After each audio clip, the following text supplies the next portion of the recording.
कौंडण्याच्या 8 पट्ट राण्यापैकी जी रुक्मिणी होती ना, ती कौंडण्यपुरातील विदर्भ नरेश भीमकाची कन्या. कुणाची मुलगी होती ती? भीमकाची कन्या होती. या भीमकाला 5 मुलं आणि एकुलती 1 कन्या होती. माय बापू, पहिला मुलगा होता तो रुक्म, दुसरा मुलगा होता तो रुक्मर, तिसरा रुक्मबाहू, चौथा रुक्मेश आणि 5वा रुक्ममाली. अशी 5 मुलं होते आणि 6वी एकुलती 1 कन्या ती रुक्मिणी. अतिशय थाटामाटामध्ये एकुलती असल्यामुळे आनंदात ती वाढली होती. पुढे या भीमकाने या रुक्मिणीला सुदेव नावाचा जो ब्राह्मण होता ना, त्या ब्राह्मणाजवळ विद्याभ्यास शिकण्यासाठी गुरुकुलामध्ये ठेवला. दिवसामागून महिन्यामागून महिने जात होते. आता ही रुक्मिणी वाढत होती, मोठी झालेली आहे, उपवर झालेली आहे. आणि एक दिवशी सभा भरलेली होती आणि पळत त्या ठिकाणी ही रुक्मिणी आली आणि आपल्या पित्याच्या भीमकाच्या मांडीवरती बसलेली आहे. मुलगी कितीही मोठी हो, बापाला बारीक असते. आणि बसल्यानंतर तेवढ्यामध्ये त्या ठिकाणी नारदजी त्या ठिकाणी आलेले होते आणि त्या रुक्मिणीचं सौंदर्य लावण्य पाहून नारद म्हणतो की हिचं रूप चातुर्य कोणाच्या ठाई नाही, कोणाच्या ठिकाणी नाही. ही श्रीकृष्ण भगवंताच्या योग्य आहे. हिच्यासाठी दुसरा त्रिलोकामध्ये वर कोणी नाही. कृष्ण नाव ऐकलं आणि तिला वेद उत्पन्न झालेला आहे, आवडी उत्पन्न झालेली आहे. कृष्ण म्हणजे आकर्षण. त्या नावामध्ये एवढा वेद होता, आकर्षण होत. नाव घेतल्याबरोबर तिला ओढ लागली. आणि त्या रुक्मिणीची एक मैत्रीण होती, तिचं नाव मदन मुद्रा. काय नाव होतं? ती नाचणी होती मदन मुद्रा. तिला सांगितलं, हे मदन मुद्रे ये ना इकडं, माझं एक काम करशील का ग? तिने सांगितलं, हो देवी सांगा ना. अगं आज सभेमध्ये मी त्या कृष्णाचं नाव ऐकलं आणि मला सुचत काही नाही ग. नारदाने सांगितलं, माझ्या योग्य फक्त या त्रिभुवनामध्ये फक्त वासुदेव कृष्ण द्वारकानाथ आहे. माझे काम कर ना. सांगा देवी, तू काय कर, द्वारकेला जा आणि खरंच तो कृष्ण कसा आहे जाऊन पाहून ये ना ग. तिने सांगितलं, हो. एक तिला रथ दिला, 4 शिपाई दिले. निघाली ही मदन मुद्रा नावाची मैत्रीण दासी या रुक्मिणीची. दरकोस दर मुक्काम करत द्वारकेला जाऊन पोहोचली. पोहोचल्यानंतर भगवान गोपाल कृष्णाने त्या जी मदन मुद्रा होती ना, तिचं यथावत स्वागत त्या द्वारका नगरीमध्ये केलेले आहे. तिला सुंदर असं स्नान, उठण्याने स्नान झालं. त्या दिवशी रात्री जेवणासाठी वेगवेगळे पदार्थ. आणि दुसऱ्या दिवशी तिला विचारलं, आपण कोठून आला? तिने सांगितलं, मी कौंडण्यपुरातून भीमकाची कन्या रुक्मिणीची मी दासी आहे. आपल्या नगरीत पाहण्यासाठी, भेटण्यासाठी मी आले. आणि पुन्हा ती भगवान गोपाल कृष्णाने तिला साडी, कपडे वगैरे घेऊन तिला पाठवले. कौंडण्यपुरामध्ये आल्यानंतर रुक्मिणी वाट पाहत होते. अगं आलीस का तू? हो. सांग ना, तो कृष्ण कसा आहे? तिने सांगितलं, काय सांगू तयाचे लावण्य, काय सांगू तयाचे चातुर्य, काय सांगू तयाचे सौभाग्य, काय त्याचं औदार्य आहे, काय त्याचं शौर्य आहे. सुंदर असा असणारा तो भगवान गोपाल कृष्ण. अधिक तिला पुन्हा पहिल्यापेक्षा आवडी संचारलेली, पुन्हा तिला आवडी संचारली. आता ती वाढत चाललेली होती. भीमकाला चिंता पडली होती. आपल्यालाही चिंता पडते ना, आपली मुलगी मोठी झाल्यानंतर कुठेतरी हिला वर पावा, हिचं आता लग्न करायचं वाटतं ना आपल्यालाही. तसंच त्या भीमकाला वाटत होता. आणि त्या काळामध्ये एक सभा भरल्या जायची.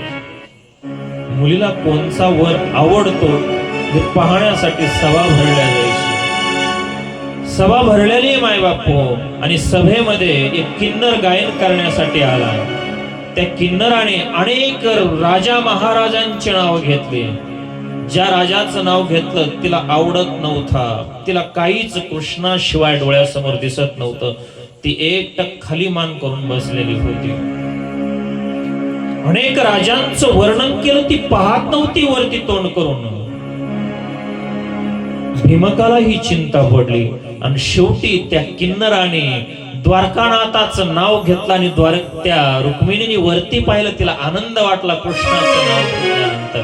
मग मात्र भीमकाच्या लक्षात आलं की रुक्मिणीला कृष्ण आवडतोय. भीमकाने पत्नीला सांगितलं, कृष्णनाथासोबत आपल्या कन्येचा आपण विवाह करू. घरामध्ये चर्चा चालू होती. रुक्मिणीने सांगितलं, बंद करा, हे चालणार नाही, मी ठरवल कुणाला द्यायचं. शिशुपाळ आहे ना, त्याच्या सोबत मी हिचं लग्न लावणार आहे, ते गवळ्यासोबत अजिबात चालणार नाही, हे रुक्मिणीने सांगितलं. ही तो प्रसंग ऐकला, पळत पळत जाऊन महलामध्ये झोपली. आणि त्या दिवशी एक तिने पत्र लिहिलेलं आहे. शाईने पत्र लिहिलं आणि सुदेव ब्राह्मणाला सांगितलं की तू एक पत्र कुणाला, त्या द्वारकानाथाला जाऊन दे. म्हणून ते असं म्हणतात ना, रुक्म्या मजला शिशुपाळाला देतोय काय करू, कसा ग बाई हरी वीन धीर धरू. सुदेव ब्राह्मण पाठवेला असे येईल काय करू. काय करू, धीर लागत नाहीये त्याला. सुदेव ब्राह्मण द्वारकेमध्ये जाऊन पोहोचला माय बापू. आणि भगवान गोपाल कृष्णाच्या हातामध्ये ते पत्र दिलं. पत्र दिल्यानंतर ते पत्र उघडून पाहिलं. त्या पत्रामध्ये शब्द होते, हे द्वारकानाथा, मी भीमकाची कन्या रुक्मिणी, मी तुला मनातून वरलय. माझा भाऊ रुक्म मला शिशुपाळाला देऊ करतोय. आपण तुरंत या कौंडण्यपुरामध्ये येऊन अंबिकेच्या मंदिरामध्ये माझा हरण करा. आणि मग भगवान गोपाल कृष्णाने पत्र बंद केलं. सुदेव ब्राह्मणाला विचारलं, ज्यावेळेस तुम्ही निघाले त्यावेळेस देवी रुक्मिणीची अवस्था कशी होती. सुदेव ब्राह्मणाने सांगितलं की ज्यावेळेस मी निघालो ना, त्यावेळेस दाशीला तिने आपल्याला देण्यासाठी विडा मागितला, हातावरती ठेवला, विडा करपलेला. दुसरा विडा मागितला, तोही विडा करपला. तिसरा विडा मागितल्यानंतर हाताचे पाने पळवा झाली म्हणून हडपिनीसी गोपिनले भागवत सांगतात. दाशीला रागवलेले असं काय करतेस, सुकलेले पानं देतेस. आणि चौथा विडा तो कापुराचा हातामध्ये दिला. माय बाप हो, तर हातामध्ये जाळ निघालेला आहे, त्या कापूर पेटलेला आहे. का की इतका जोर ताप तिच्या विरह तिच्या अंगामध्ये होता, तर अक्षरशः कापूर पेटला होता हातावरती. हे सुदेव ब्राह्मण कुणाला सांगतोय, कृष्णाला सांगतोय. आणि कृष्णाला सुदेव ब्राह्मणाने सांगितलं, आता जर तुम्ही नाही गेले तर रुक्मिणीची 10वी अवस्था वर्तत असे. अभिलाषोष्ट चिंताच स्मरणम गुण कीर्तनम उद्वेगश्च प्रलापश्च व्याधिरे जडता मरणम शैव 10 अवस्था प्रकर्तितः. माणसाच्या 10 अवस्था असतात, त्याची 10वी अवस्था जी कोणची आहे ना, ती मृत्यू आहे. आणि आता रुक्मिणीची 10वी अवस्था वर्तती द्वारकानाथा. तुम्ही जर आता गेले नाहीत ना, रुक्मिणी राहणार नाही. त्या क्षणी भगवान गोपाल कृष्णाने विचार न करता रथावर बसलेले, सोबत कुणी नाहीत, निघाले. अतिशय वेगाने तोरत निघालेला आहे कौंडण्यपुराच्या दिशेने. इकडे बलराम दादाच्या लक्षात आलं की द्वारकानाथ कुठे पळतायत. आजही तुम्ही तापी नदीच्या काठावरती जा, चांगदेवाचं मंदिर आहे, त्या ठिकाणी भगवान गोपाल कृष्ण द्वारकेतून निघालेत हजारो किलोमीटर आणि पहिला त्या ठिकाणी थांबलेले. पाठीमागून उग्रसेन, बलराम दादा, उद्धवजी त्या ठिकाणी पाठीमागून येत आहेत. चातुरंग सैन्याशी त्या ठिकाणी आलेले आल्यानंतर इकडे कौंडण्यपुरामध्ये या रुक्मिणीने ज्या शिशुपाळाला हिला ठरवलेलं आहे ना द्यायचं, तिकडून ही वराड संपूर्ण आलेलं आहे शिशुपाळाकडून. कोण आहे? जरासंध, दंतवक्र, विदूर, शाल्व, दमघोष, शिशुपाळ सगळे त्या ठिकाणी वराड त्या ठिकाणी शिशुपाळाचा आलेला आहे. महल सज्ज करण्यात आलेले, शिबिर त्या ठिकाणी राहण्यासाठी दिलेले आहेत. रंगमाळिका, भेट विधी चालू आहे त्या ठिकाणी. शिशुपाळाचं आता लग्न ठरलेलं आहे ना, आणि तेवढ्यामध्ये ह्या बाबाचा विरोध त्या ठिकाणी येतो. पाठीमागून उग्रसेन आलेला आहे, बलराम दादा आला, उद्धव आला. त्या ठिकाणी गुप्तचरांनी सांगितलं भीमकाला की द्वारकानाथाचंही आगमन झालेलं आहे. गळा भेट म्हणून तो भीमक समोर गेला, द्वारकानाथाला भेटलेला. आणि इकडे समजलं कोणाला? जरासंध शिशुपाळाला. त्यांना क्रोध उत्पन्न झाला, आम्ही या ठिकाणी आले असताना हे कसे आले या ठिकाणी? त्यांचंही स्वागत गावाच्या बाहेर झालं. वाजत गाजत भगवान गोपाल कृष्णाचाही रथ गावामध्ये प्रवेश केलेला आहे. हिला दाशीने सांगितलं द्वारकानाथांचं आगमन झालंय. रुक्मिणी पळतच वरच्या महलामध्ये गेलेली बाल्कनीमध्ये. त्या ठिकाणी सुदेव ब्राह्मण होता. अरे सुदेवा, मला सांग ना, या गर्दीमध्ये माझ्या द्वारकानाथाचा रथ कोणता आहे? सुदेव ब्राह्मण सांगतात की रुक्मिणी तो पाय पलीकडे कनक दंडी ध्वजा स्तंभावरती जो गरुड आहे ना, झेंडा आहे ना, तो त्या रथामध्ये घनश्याम श्रीकृष्ण पुरुषोत्तम बसलेले. तो कृष्णाचा रथ आहे. आणि महलाच्या जवळून जात असताना ती रथावरती झेप घालणार, तेवढ्यामध्ये सुदेव ब्रह्मांनी तिला धरलं.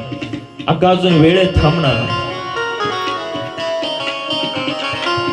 आणि महलामध्ये द्वारकानाथांची महलाच्या जवळच व्यवस्था केलेली आहे. इकडे रुक्मिणी सांगते आईला, आई मी अंबिकेच्या पूजा करण्यासाठी जाऊ का देवीच्या मंदिरामध्ये? रुक्मिणी सांगितलं, रुक्मिणी तुला जाता येणार नाहीये. रुक्मिणी रडायला लागली, आईकडे गेली. अगं आई सांग ना रुक्मा दादाला. आईने सांगितलं, अरे बाळा, आपल्या नगराचा नेम आपलं कुळदैवत आहे ते अंबिकेचं मंदिर. जिथं कुठे विवाह असेल, लग्न असेल ना, आपल्याला त्या मंदिरात जावं लागतं. ठीक आहे, स्वतः 5-6 सैन्य त्या सोबत रुक्मिणी सोबत दिलं, काही दाशा पाठवल्या.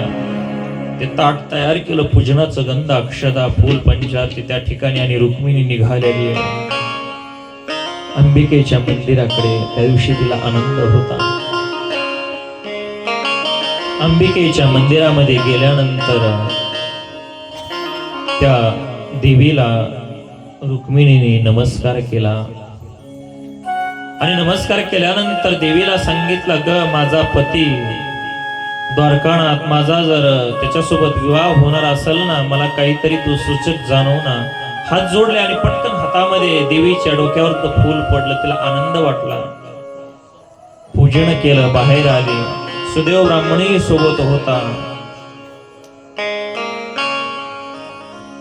आणि प्रदक्षिणा मारण्यासाठी गेलेली आहे. ते सैन्य जवळ उभा होतं, शिपाई जवळ होते.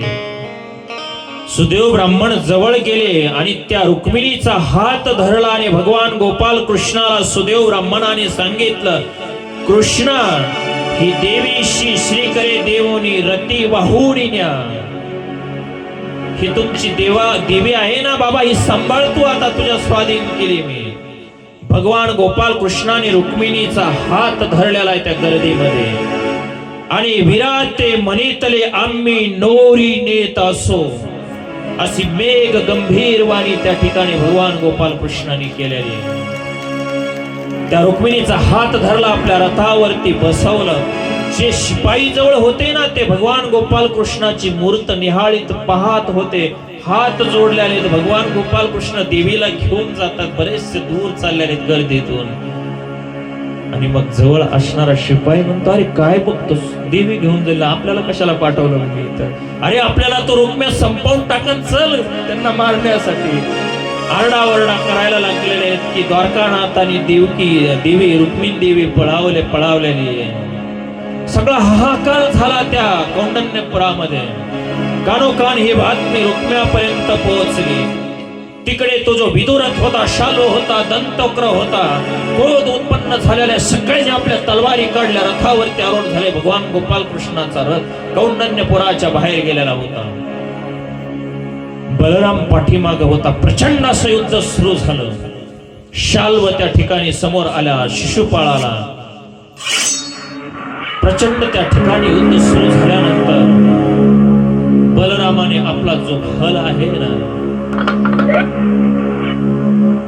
तो बलराम काढला आणि सर्वांना त्या ठिकाणी संपवून टाकलेलं त्या सैन्याला एका क्षणामध्ये. आणि मग पाठीमागून जो रुक्मा होता ना, त्याने त्या ठिकाणी प्रतिज्ञा केली, आपली छोटी जी बहीण आहे ना, तिला आणल्याशिवाय मी या कौंडण्यपुरामध्ये प्रवेश करणार नाही. रथावरती बसला, तलवार घेतल्याने भगवान गोपाल कृष्णाच्या रथाच्या पाठीमागे निघाला. दोघांचं युद्ध सुरू झालं. द्वारकानाथाने आपलं सुदर्शन चक्र काढलं. रुक्मिणी थरथर कापायला लागली. स्वतःचा भाऊ रुक्म्यासमोर उभा होता. घामाने ओली चिंब झालेली आहे ती रुक्मिणी. आणि द्वारकानाथाचे श्री चरण धरले की द्वारकानाथा भगवंता, अरे तो माझा भाऊ आहे. जर तू त्याला संपवलंस ना, भविष्यामध्ये इतिहास असा तयार होईल की रुक्मिणीचा भाऊ मारून कृष्णाने रुक्मिणी पळवली. असं करू नकोस. आयुष्यभर समाज तुला त्या दृष्टीने पाहिन रे. द्वारकानाथाने सांगितलं, ठीक आहे तू म्हणतेस ना, परंतु जो स्वाभिमानी मानी माणूस असतो ना, त्याला अपमान मृत्यू प्राय असतो, लक्षात ठेवा. द्वारकानाथाने त्याची एक मिशी काढली, एक भवाया काढली आणि तिथून हकलून दिला. तोही असा स्वाभिमानी होता रुक्मा की ज्या कौंडण्यपुरामध्ये मी जाणार नाही म्हटला होता, त्याने त्या नगरीच्या बाहेर भोजकट नावाची एक नगरी आजही त्या अमरावती जवळ आहे. त्या शहराच्या बाहेर त्या भोजकट नगरीमध्ये त्याने नगरी वसवली आणि त्या ठिकाणी राहायला लागला. कथा पुढे जाते. भगवान गोपाल कृष्णाने द्वारकेला त्या रुक्मिणीला घेऊन गेलेले. काय वातावरण असं होत त्या ठिकाणी, लक्षात घ्या. भगवान गोपाल कृष्णाने त्या देवी रुक्मिणीला नेल्यानंतर द्वारकेमध्ये सगळे द्वारकेतील मंडळी, जे शंकराचं मंदिर होतं ना, कधी जर वेळ भेटला तर आहो, कधी प्रपंचामध्ये आपलं हे आयुष्यभर संसार चालूच असतो. आम्ही दरवर्षी आमची यात्रा जाते. द्वारका, मथुरा, गोकुळ, वृंदावन, बद्रिकाश्रम. काही मंडळी ह्याच्यातील माझ्यासोबत आलेले आहेत. त्या द्वारकेच्या बाहेर एक मूळ द्वारका म्हणून आहे, जिथं महादेवाचं मंदिर आहे. गोमती नदी आहे. कधी प्रपंचाला सोडून त्या ब्रजभूमीमध्ये, त्या भगवंताच्या भूमीमध्ये, जिथं आपण काल लीळा पाहिली की गोवर्धन उचलला होता, आम्ही सगळ्या जागा दाखवतो. वेळात वेळ काढून कधी प्रयत्न करा. जोपर्यंत डोळ्याने दिसतं मारा, जोपर्यंत पाय चांगले चालतात, तोपर्यंत हे ठिकाण आपण पाहिले पाहिजे. द्वारकेला गेल्यानंतर आता आपल्याला त्या भगवंताचा, द्वारकानाथाचा, जगाचा मायबाप असणारा, त्याचा आज या ठिकाणी आपल्याला विवाह संपन्न करायचा. त्या शंकराच्या मंदिरामध्ये विवाह ठरलेला आहे या रुक्मिणीचा आणि द्वारकानाथाचा. पाठीमागून भीमक सगळे वराड घेऊन द्वारकेच्या दिशेने निघालेले. इतका आनंद गगनात मावत नाही असा त्या कृष्णाच्या आनंदाचं वातावरण आहे. विवाह म्हटल्यानंतर प्रसंग कसा आकाशामध्ये दुरुंबे वाजायला लागल्या. सगळी तयारी झालेली माय बापू.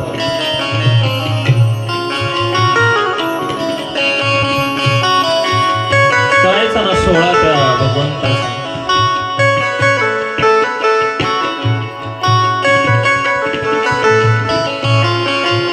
एक लक्षात ठेवा, अरे ज्याच्यासाठी सारं जीवन विसरून त्या भगवंताच्या प्रेमासाठी वेड्या झाल्या आणि आम्हाला साधं कृष्ण राधा बनण्याचा योग कथेमध्ये प्राप्त होतो तर आम्हाला लाज वाटते. लक्षात ठेवा, अरे लाज वाटायला पाहिजे की सारा समाज त्या भगवंताला पाहण्यासाठी. मी असं म्हणेल की या बालकांचं पुढच्या जन्मामध्ये नक्कीच भगवंत त्याला आपल्या पत्नीच्या रूपामध्ये स्वीकारल्याशिवाय राहणार नाही. अरे ज्या जीवाला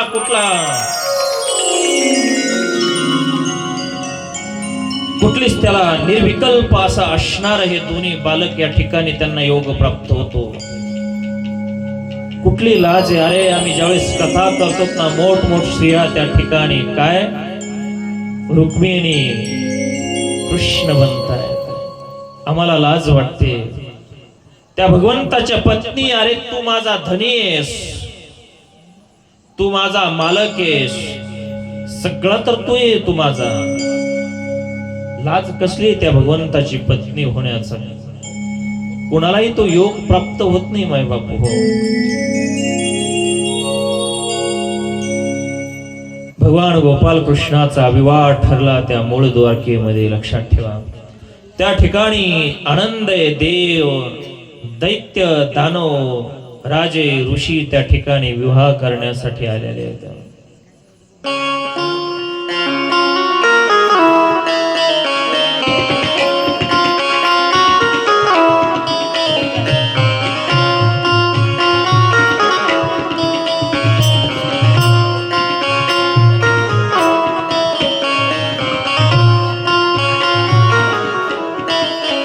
हे पहा, लक्षात घ्या, त्यांना बसू द्या तुमच्यामध्ये.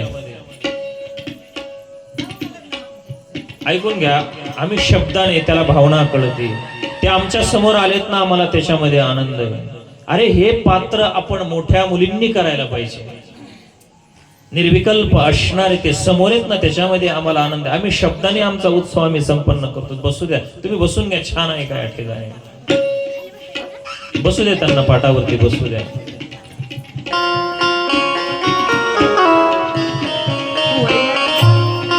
सुंदर असं वातावरण होतं माय बाप. अरे दारू पिणाऱ्या माणसासाठी आम्ही म्हणत असतो की जन्मोन जन्मी आम्हाला याचा योग येऊ दे, 7 जन्मामध्ये हा पती मिळवतो. ज्याच्यासाठी गोपिका वेड्या झाल्या, हजारो नाही, लाखो नाही, कोटी तुम्ही जन्म घातले तरी तुम्ही त्या भगवंताच्या पत्नी. अरे माणसाचा योग येत नाही तर त्या भगवंताचा कधी होणार? दुर्दैव आहे आपलं. आनंदात त्या ठिकाणी भगवंताच्या विवाहासाठी सगळं वऱ्हाडी कौंडण्यपुराचं त्या ठिकाणी आलेलं आहे. द्वारकेतील सगळी मंडळी, ऋषी मुनी ब्रह्मचारी संन्यासी दैत्य दानव राजे ऋषी सगळे जण त्या ठिकाणी मूळ द्वारकेत आले आहेत. भटजीबांना त्या ठिकाणी ब्राह्मणांना बोलून घेतलेलं आहे. वेगवेगळ्या नद्यांचं त्या ठिकाणी पाणी आणलेलं आहे. रुक्मिणी सजवलेले सभा मंडप सर्व असा गच्च भरला होता. मंदिरामध्ये सगळं गायन वादन चालू होतं. विवाहाचा मुहूर्त जवळ आलेला होता आणि अचानक आता लग्नाची तयारी होणार होती आणि रुक्मिणीने सांगितलं वाद्य बंद करा. बंद वाद्य झालं. सगळेजण पाहायला लागले, झालं काय? रुक्मिणीने सांगितलं, लक्षात ठेवा, तुम्ही सगळेजण इथं आलात, परंतु मी पहिल्या जन्मामध्ये सागरात्मजा, मी सागराची कन्या आहे आणि 7 समुद्र माझे भाऊ आहेत, तेही माझ्या लग्नाला येणार आहेत.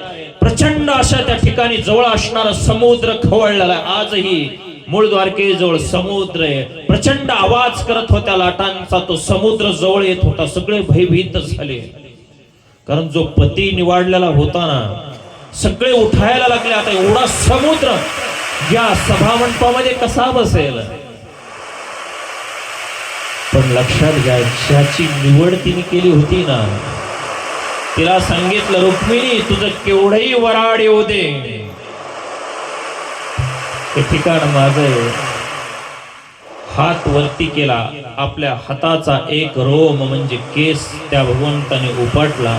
ज्याला रोमकोप म्हणतात ना, 7 समुद्र त्या भगवंतांना आपल्या रोमकोपामध्ये सामावून घेतले. त्यांना राहण्यासाठी जागा दिली आणि द्वारकानाथांनी सांगितलं, वाजा आता पुन्हा वाद्य त्या ठिकाणी. पुन्हा त्या ठिकाणी गायन वाद्य सुरू. समुद्र 7 नद्या त्या ठिकाणी विवाहासाठी उपस्थित होत्या. तीर्थक्षेत्र त्या ठिकाणी उपस्थित होते. रुक्मिणी त्या ठिकाणी देवप्पाने सांगितलं की नवरीला घेऊन या. रुक्मिणी देवीला समोर आणलं. वधू पक्षातील ज्येष्ठ मंडळीला सांगितलं, द्वारकानाथाला समोर घेऊन या. पुढची सूचना जे मामा असतात ना, ते देवबाप्पाकडे असते. देवबाप्पाला सांगितलं, देवबाप्पा पुढची सूचना द्या.